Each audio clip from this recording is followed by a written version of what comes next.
béni soit ton nom, béni soit le nom du Seigneur, béni soit ton glorieux nom, béni soit le nom du Seigneur, béni soit ton nom, béni soit le nom du Seigneur, béni soit ton glorieux nom, béni soit le nom du Seigneur. Béni soit ton glorieux nom, ton glorieux nom.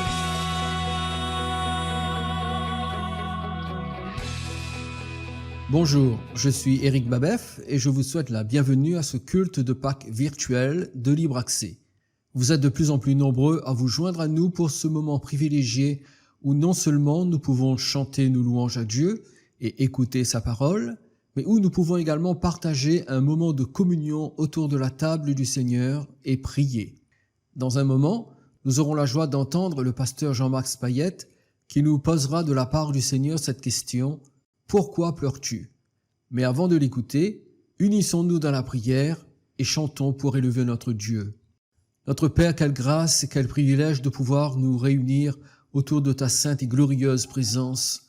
Alors que nous sommes respectivement dans nos demeures, nous pouvons maintenant par la foi communier avec toi et nous savons que nous sommes un seul esprit, un seul cœur, une seule âme, car tu es la seule raison pour laquelle nous nous retrouvons maintenant même autour de ta parole à l'écoute de ce culte virtuel.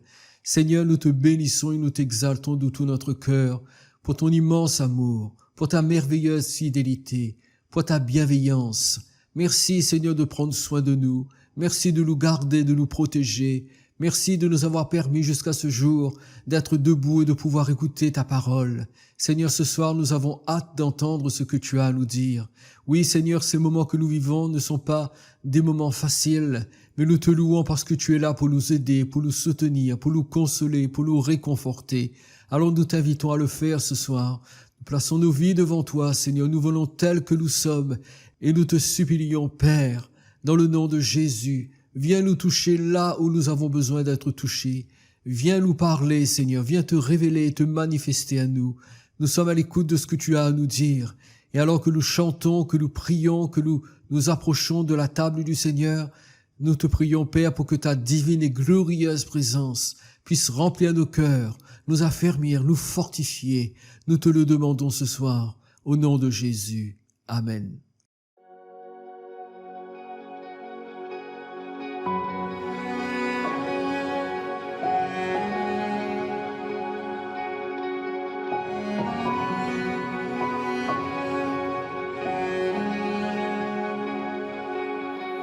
Même si pour moi tu devais t'abaisser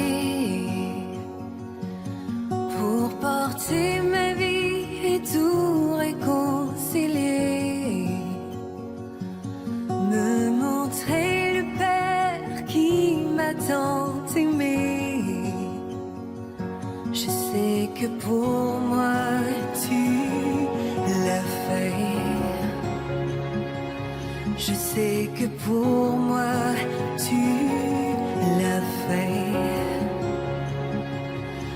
Même si tu devais quitter toute gloire,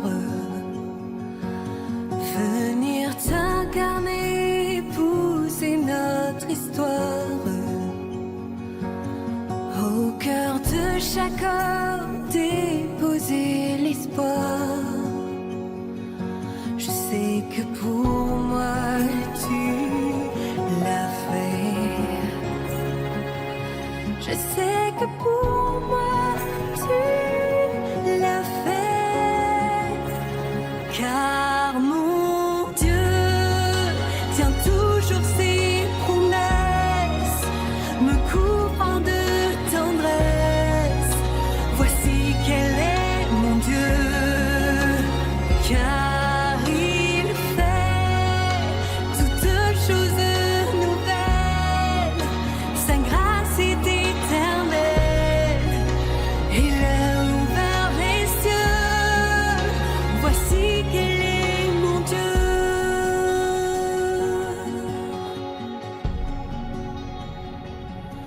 Même si la croix devenait ton fardeau,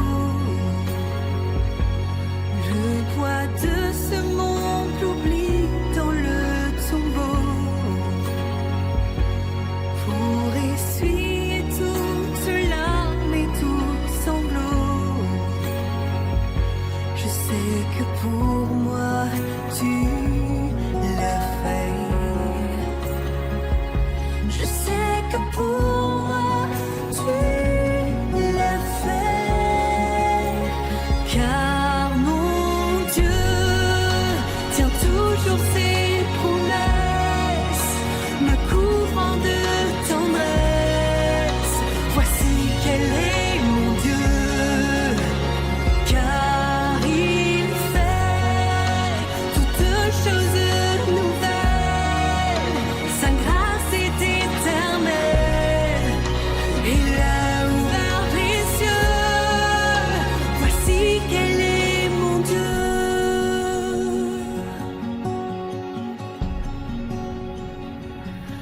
Même si ta vie devait être oubliée,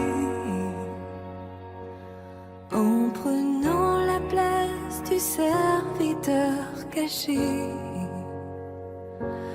pour que je revive en ta fidélité. Je sais que pour moi tu l'as fait. Je sais que pour moi tu l'as fait, car mon Dieu tient toujours ses promesses, me couvrant de tendresse. Voici quel est mon Dieu, car il fait toutes choses nouvelles. Sa grâce est éternelle. Il a ouvert les cieux. Voici quel est mon Dieu.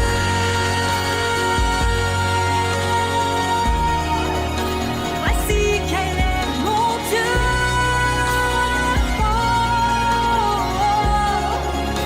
Voici quel est mon Dieu.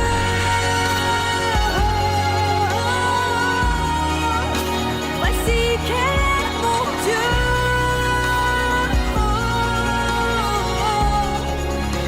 Voici quel est mon Dieu. Bienvenue à tous. Nous sommes en période de Pâques. Pâques est synonyme pour beaucoup de fête familiale, de bonne nourriture, de chocolat, de joie. Pour d'autres, ils ont peut-être en mémoire des films hollywoodiens comme Les 10 plaies d'Égypte. Pour d'autres encore, un rituel à ne pas rater. Il faut faire ses Pâques, on entend parfois dire. Qu'en est-il pour nous? Cette année, Pâques sera peut-être moins festif que d'habitude à cause du confinement. Pas de grandes célébrations, pas de grands repas de famille. Il y a peut-être des gens qui pleurent de cette situation. On aurait pu aujourd'hui parler de la Pâque, de son origine, de ses pratiques qui découlent de cette fête. Mais j'aimerais voir avec vous l'histoire d'une femme qui pleurait un jour de Pâques. Pourquoi pleure-t-elle? Pourquoi, surtout, va-t-elle arrêter de pleurer? Cette histoire se retrouve dans l'Évangile selon Jean, au chapitre 20, du verset 1er jusqu'au verset 18. Je vous passe la lecture qui pourrait être longue, mais nous pouvons constater, au travers de ces versets, que cette femme pleurait. Au verset 11, il nous est dit « Cependant Marie se tenait dehors près du sépulcre et elle pleurait. » Il nous est dit « Comme elle pleurait, elle se baissa pour regarder dans le sépulcre. » Au verset 13, ils lui dirent « Femme, pourquoi pleures-tu » Et nous voyons également au verset 15, Jésus qui lui dit « Femme, pourquoi pleures-tu » C'était Pâques à Jérusalem ce matin, mais cette femme pleurait le jour de Pâques. Je souligne avec vous cette question qu'on retrouve dans ce passage. Pourquoi pleures-tu?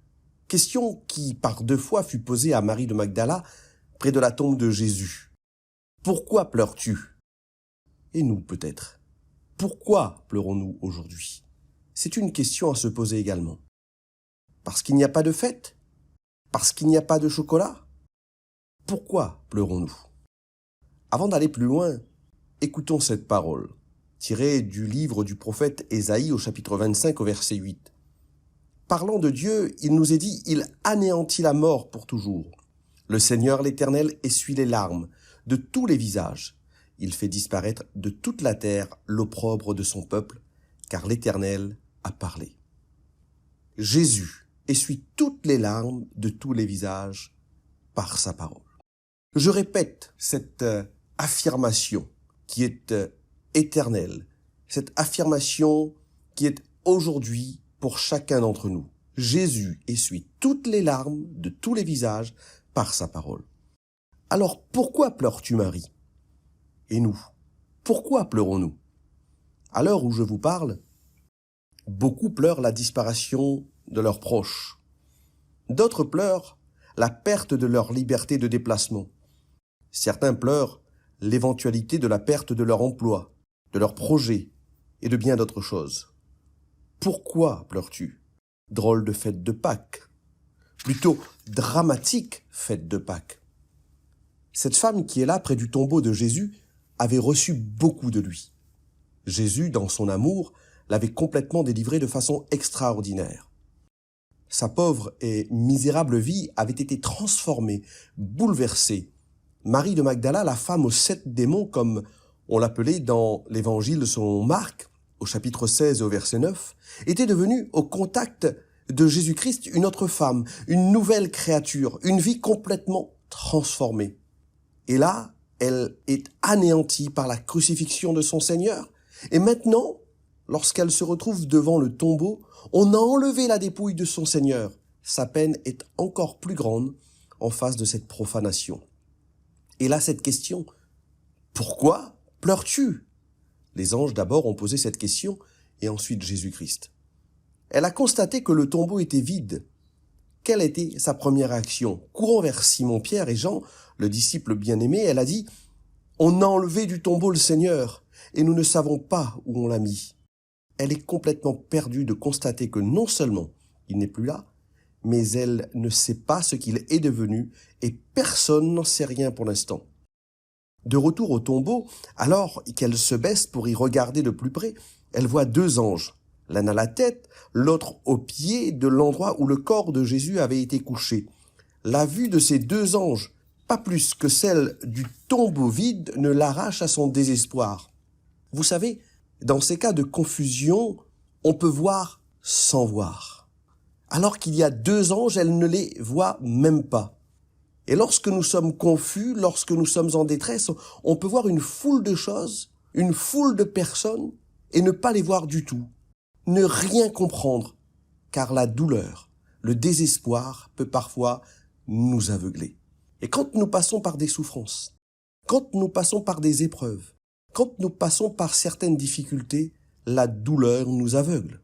Quand nous subissons la disparition de l'un de nos proches, nous n'entendons même plus les questions que l'on nous pose. Nous n'entendons même plus parfois les encouragements que l'on nous fait, tellement la douleur nous aveugle. Quand nous subissons la perte d'un emploi, nous n'entendons même plus les questions que l'on nous pose. Le désespoir nous aveugle. Pourquoi pleurons-nous?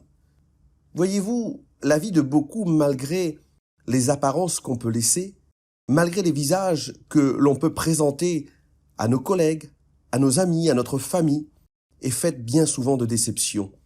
Notre vie est faite parfois de peine, et j'ose le dire de pleurs, de souffrances et de craintes également.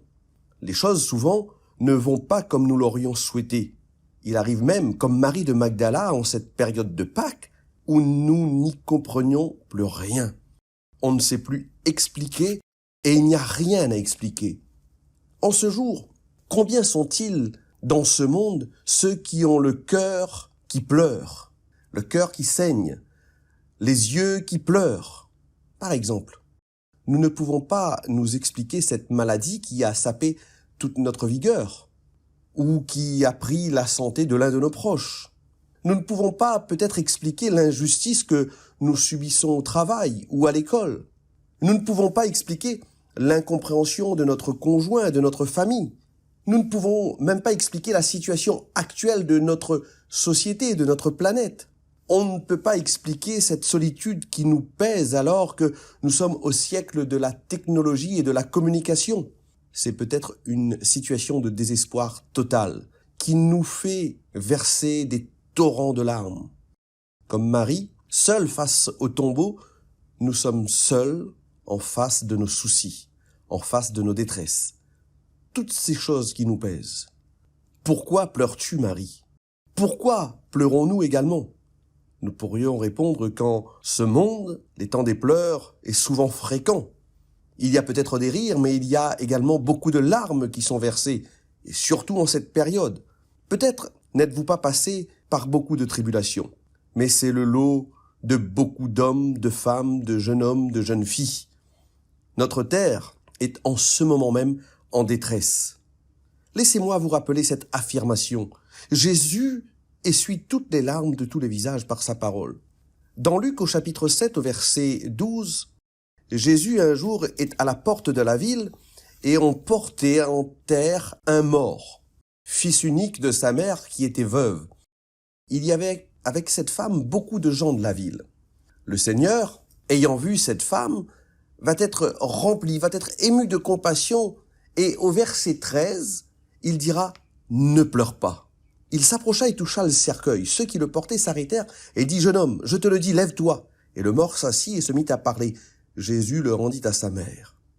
Parfois, à l'exemple de ce cortège funèbre, est la triste vie que nous menons. Il y a plus de pleurs que de joie sur notre propre situation. Nous pleurons peut-être, comme cette femme, la mort d'un être cher. Pour elle, son fils, son unique. Mais nous pleurons peut-être également une situation difficile que nous traversons. Il y a quelque chose de mort en nous. Ici, dans ce cas, c'est la famille qui est touchée de plein fouet. Et combien c'est dur lorsque nous sommes atteints au sein de la cellule familiale. Combien c'est difficile de voir ses propres enfants être malades. Combien c'est pénible de voir ses enfants grandir et ne pas avoir les moyens financiers pour les élever correctement.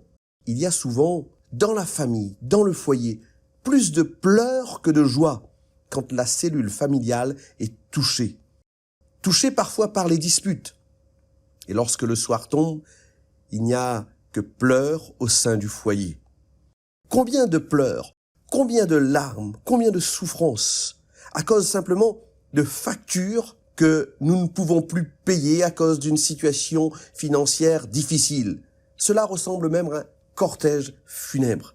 Il y a en nous comme un sentiment d'avoir échoué, et notre vie ressemble à ce cortège funèbre.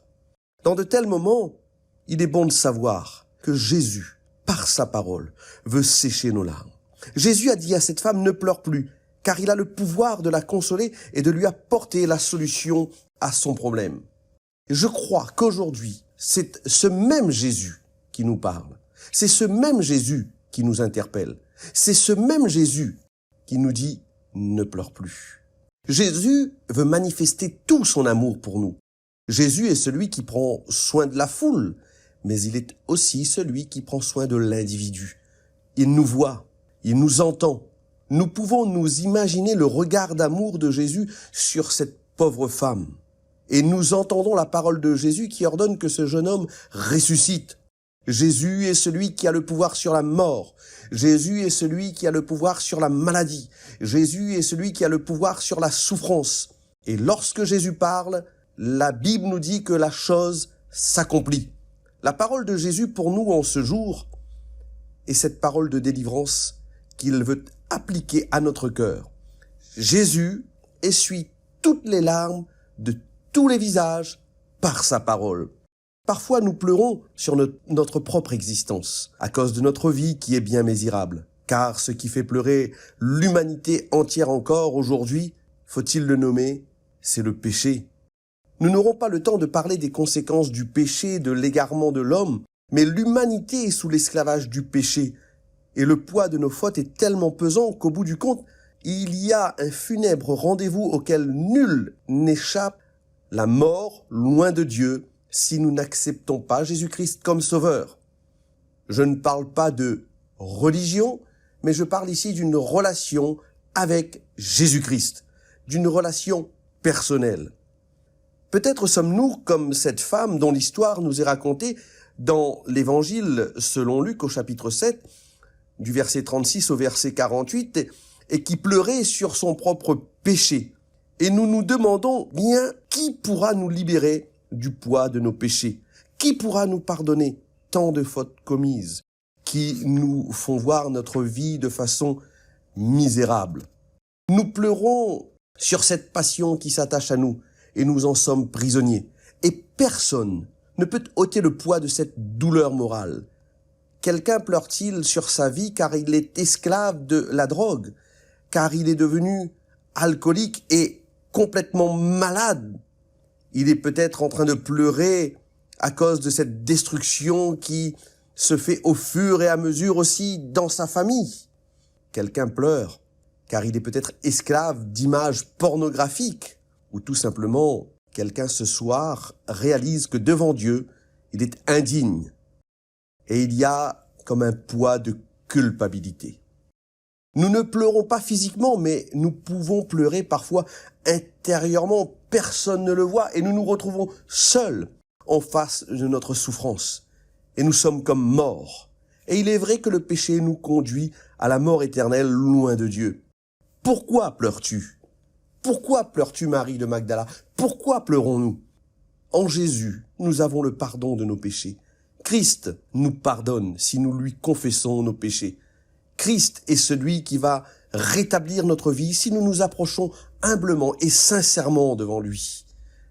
Christ est celui qui peut nous libérer de la mort à cause de nos péchés. La mort a été vaincue. Elle n'a pas le dernier mot. La vie de puissance, de résurrection de Jésus doit pouvoir nous animer encore, quelles que soient les circonstances. Pâques est la victoire de la vie. Pâques est la victoire de la vie, mais également la victoire sur la mort. Cela n'a rien à voir avec un rituel religieux. Ce qui est important, c'est une rencontre personnelle avec le Seigneur Jésus. C'est cela vraiment Pâques. Et je termine en vous disant, Marie ne pleure plus. Pourquoi? Parce qu'elle vit sa Pâques. Marie ne pleure plus parce qu'elle a vécu sa rencontre avec son Sauveur ressuscité. Je vous le disais, Pâques, c'est la victoire de la vie sur la mort. Christ est ressuscité et il vit. Et Marie de Magdala le vit également. Qu'est-ce que Pâques pour nous? Pâques, c'est une rencontre avec Jésus. Pour moi, pour toi, pour chacun d'entre nous. S'il n'y a pas cette rencontre, ce n'est pas vraiment Pâques. Alors je pose une toute petite question. Avez-vous fait une telle expérience? Si ce n'est pas fait, il faut le faire. Dites, Seigneur, viens transformer ma vie. Nous ne sommes pas en train de fuir les réalités de la vie. Nous sommes, avec la grâce de Dieu, capables d'y faire front, capables d'y faire face, capables de tenir parce que nous sommes aidés par le Seigneur et il nous portera et il essuiera toutes les larmes de tous les visages. Pâques, ce n'est pas une semaine. Pâques, ce n'est pas un jour. Pâques, ce n'est pas une expérience à vivre une seule fois, mais Pâques, c'est une expérience de vie. Jésus-Christ, je vous rappelle ceci, il anéantit la mort pour toujours. Le Seigneur, l'Éternel, essuie les larmes de tous les visages. Il fait disparaître de toute la terre l'opprobre de son peuple, car l'Éternel a parlé. Ésaïe, chapitre 25, verset 8. Laissez-moi maintenant prier pour vous. Seigneur, je te remercie pour ton amour. Je te remercie pour ta grâce. Je te remercie pour ta bénédiction. Je te remercie de bénir et de sauver ceux et celles qui veulent s'approcher de toi en ce moment. Je te remercie parce qu'en ces temps de crise, de difficultés, de souffrance, de pleurs, nous pouvons avoir cette assurance que tu es celui qui anéantit la mort pour toujours, que tu es celui qui essuie les larmes de tous les visages. Je te remercie, Seigneur, parce que tu feras du bien ce soir. Je te remercie parce que tu guériras les cœurs brisés. Je te remercie parce que tu guériras les corps malades, Seigneur. Et c'est avec assurance et avec foi que je prie pour tous ceux qui nous écoutent, afin qu'ils soient bénis, qu'ils soient libérés, qu'ils soient consolés, Père éternel. Je te remercie pour tant d'amour, pour tant de grâce, pour tant de bénédictions que tu accordes à chacun d'entre nous soit élevé, soit glorifié, soit exalté, Seigneur. Nous voulons vraiment te remercier pour tout ce que tu fais pour nous, que ta grâce soit notre partage, que nous puissions vivre maintenant véritablement la Pâque chaque jour, sachant que tu es ressuscité, que tu vis et que nous pouvons maintenant avec assurance nous approcher de toi. Sois béni, sois glorifié, à toi seul soit l'honneur et la puissance. Amen. Soyez tous bénis de la part du Seigneur Jésus-Christ.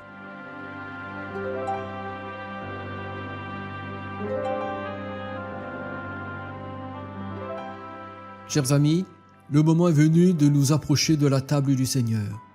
Je vous invite à aller prendre le pain et la coupe pendant ce chant, après quoi nous prierons et prendrons le saint repas tous ensemble. Seigneur, à quel autre irions-nous qu'à toi? Tu as les paroles de la vie éternelle et nous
Avant de participer à la scène, je vous invite à vous souvenir d'une manière toute spéciale de la mort et de la résurrection du Seigneur Jésus-Christ.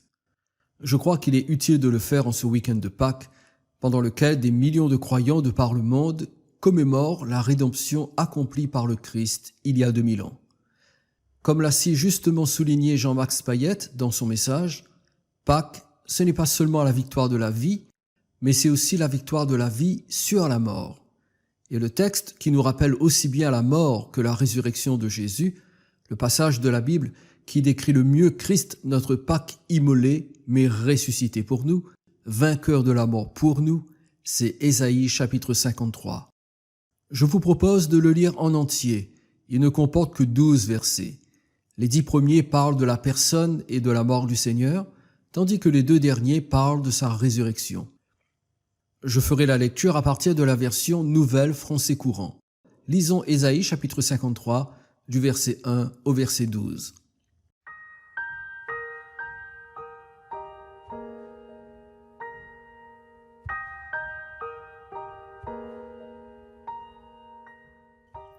Qui de nous a cru la nouvelle que nous avons apprise?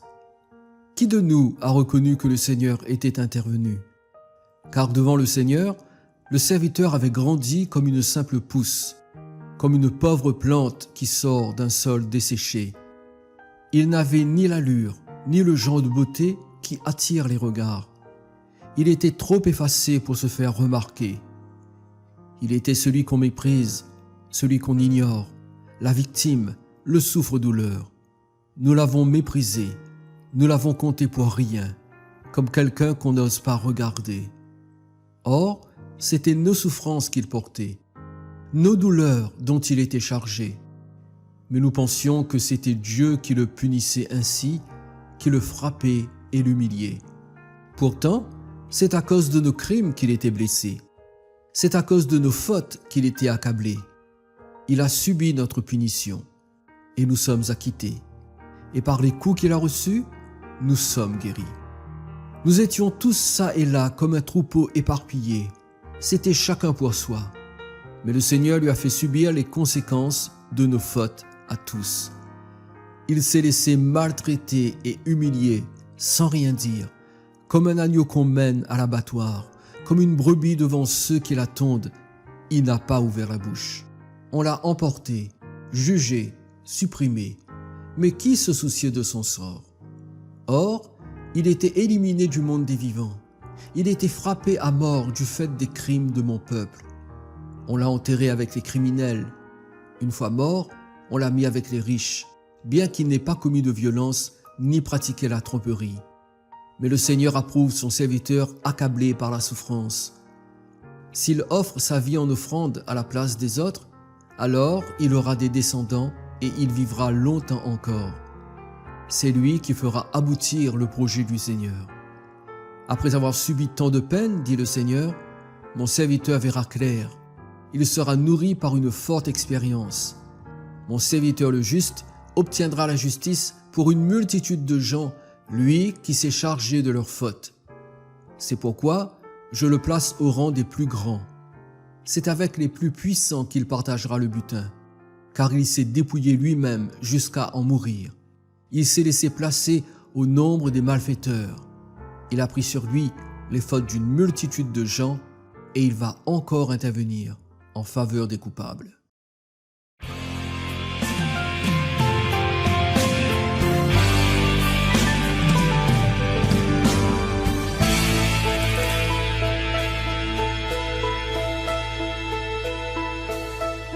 Dieu, quel amour pour moi, quelle patience, tu as conduit vers toi mon ignorance. Comment pouvais-je alors saisir ce que ton cœur voulait m'offrir?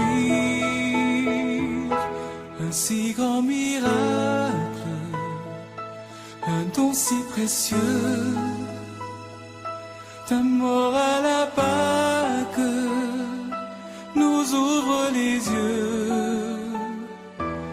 salut remplace ma condamnation. Mon péché s'efface par ta rédemption. Loué sois-tu, Dieu Tout-Puissant. Loué sois-tu.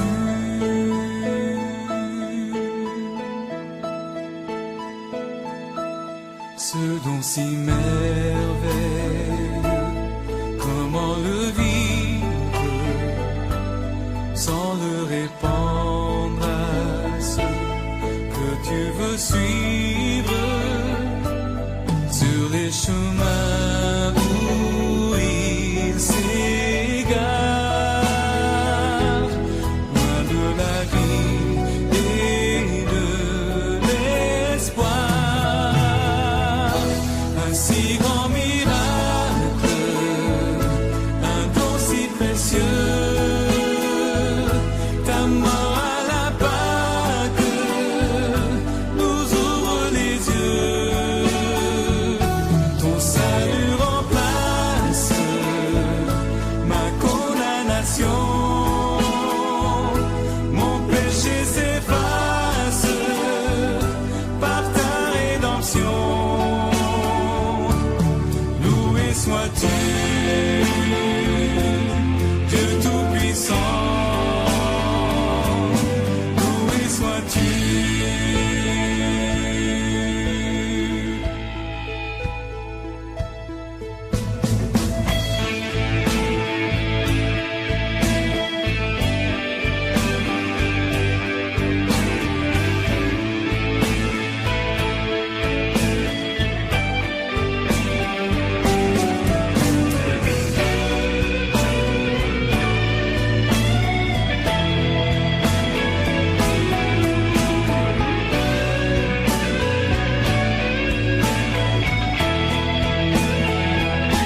Un si grand miracle, un don si précieux, ta mort à la Pâque nous ouvre les yeux.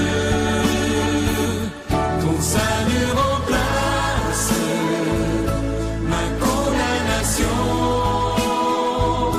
Mon péché s'efface par ta rédemption. Loué sois-tu, Dieu Tout-Puissant. Loué sois-tu.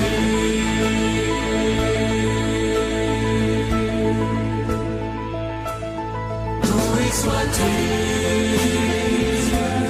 Dieu Tout-Puissant. Loué sois-tu.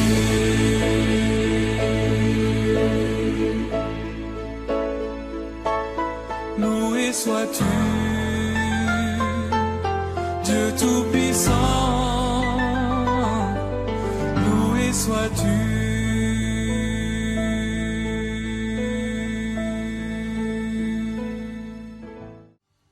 Votre pain et votre coupe sont-ils dans vos mains? Puisse cette scène revêtir un caractère spécial pour chacun d'entre nous, car nous célébrons la mort et la résurrection de Christ, notre Pâque, qui a été immolé pour nous il y a 2000 ans. Prions ensemble avant de manger le pain et de boire la coupe. Seigneur, merci parce que nous avons encore une fois l'occasion de nous rappeler ce que tu as accompli il y a 2000 ans en mourant à la croix du Calvaire pour chacun d'entre nous. Seigneur, nous savons que ta mort n'était pas un accident, ni le fruit du hasard, mais ta mort avait été voulue, elle avait été décrétée par le Très-Haut, et nous te louons parce que tu es mort pour nous sauver. Jésus, en mourant sur la croix il y a 2000 ans, tu es devenu notre Pâque, l'agneau qui se sacrifie afin que nous soyons sauvés, afin que nous soyons pardonnés, afin que nous obtenions la vie éternelle. Seigneur, ce soir, c'est avec reconnaissance que nous nous approchons de ta table, et c'est en discernant ton corps et ton sang que nous voulons manger ce pain et boire cette coupe. Seigneur, alors que nous sommes réunis devant ta très sainte face, nous te prions, Seigneur, pose tes regards bienveillants sur nous. Viens nous fortifier, viens sécher nos larmes comme nous l'avons entendu. Restaure nos cœurs, Seigneur. Renouvelle-nous, réconforte-nous. Donne-nous toute la force dont nous avons besoin pour continuer d'avancer avec toi. C'est par la foi que nous marchons avec toi et c'est par la foi que ce soir, en discernant ton corps et ton sang, nous mangeons le pain et nous buvons la coupe. Mes chers amis, dans le nom de Jésus, en discernant le corps et le sang de l'agneau, mangeons tous le pain et ensuite buvons la coupe.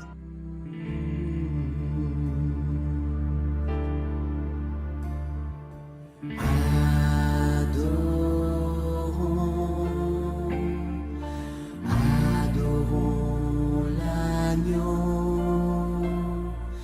immolé pour nos péchés.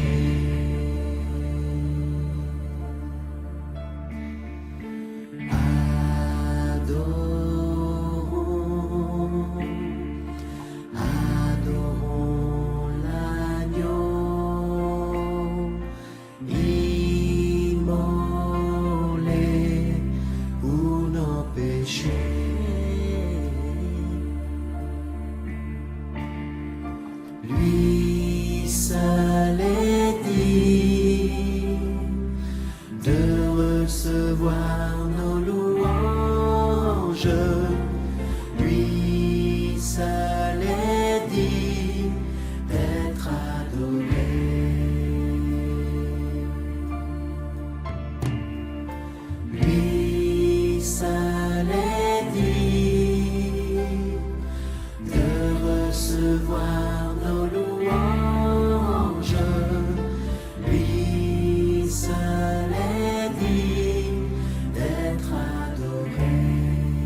Chers amis, merci d'avoir participé à ce culte virtuel.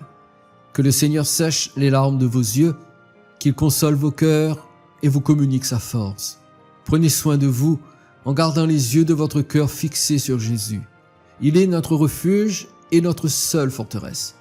Tous les anciens de Libre Accès et moi-même, nous vous souhaitons un bon week-end de Pâques sous le regard bienveillant du Seigneur. Et souvenez-vous, Jésus-Christ est Seigneur. Il est sorti du tombeau et il est vainqueur. Je vous donne rendez-vous samedi prochain pour un nouveau culte virtuel. À bientôt.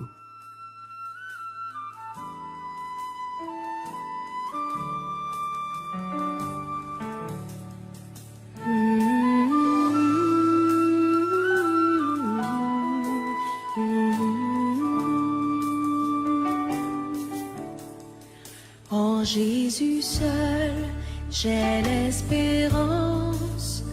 Il est ma flamme, ma force, mon chant, pierre angulaire, mon fondement.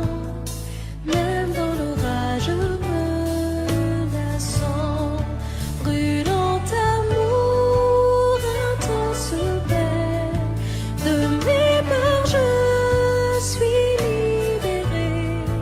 Mon réconfort, il est mon tout. Dans son amour, je tiens debout. En Jésus seul, devenu chair, le parfait l'éternel sur terre, un don d'amour et de justice, haï par ceux qu'il vient sauver. Mais sur la croix, Jésus est mort pour laisser Dieu prendre nos torts. Depuis qu'ils sont posés sur lui, par la mort de Jésus, je vis.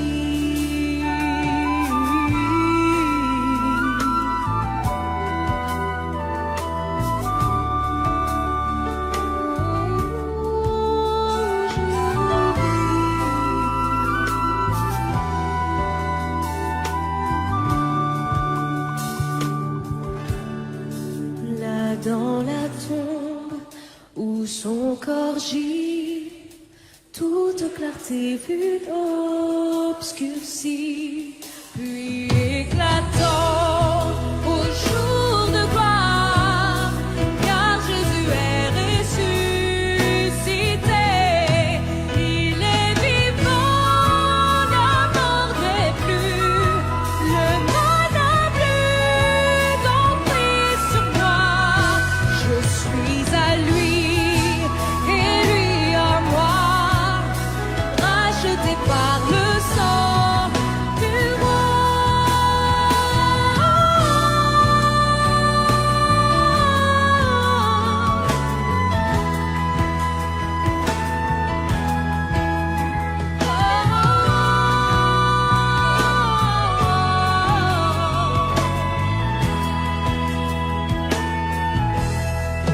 Ni accusé, ni condamné, sa puissance m'a transformé. Et du début jusqu'à la fin, Christ est maître de mon